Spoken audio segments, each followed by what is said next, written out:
Խաղաղության դեմ տարվող այս process-ում որոշ հոգևորականների ներգրավվածության թեմային չէի անդրադառնա, եթե չտեսնեի, թե ինչպես են այդ հոգևորականների էմիսարները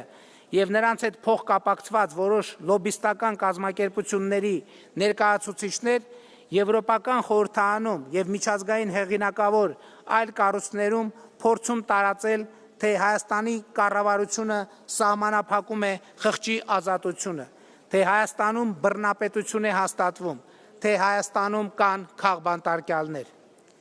Իրականությունն այն է, որ որոշ հոգևորականներ, ովքեր ցինիկ կերպով խախտել են հոգևոր բարեվարկության բոլոր կանոնները, այդպիսով իրենց խոցելի դարձրել օտարերկրյա հատուկ ծառայությունների համար, իդեպ նրանցից ոմանց ԽՍՀՄ պետական անվտանգության կոմիտեի գործակալ լինելու փաստը ապացուցվում է փաստաթղթերով, ահա այդ հոգևորականները Հայաստանի Հանրապետությունում ստանձնել են պատերազմի կուսակցության առաջնորդությունը, իրենց շուրջ հավաքելով Հայաստանի նախկին ղեկավարներին, նրանց հետ կապված որոշ ուժերի, որոշ ռուսաստանաբնակ եւ բելառուսամետ օլիգարխների եւ փորձում են Հայաստանի անկախությունը զոհաբերել երրորդ երկրների շահերին։ Մենք նոր հակամարտություն, նոր պատերազմ թույլ չենք տալու։ Մենք թույլ չենք տալու, որ հազարավոր զոհերի գնով ձեռք բերված գիտակցությունը,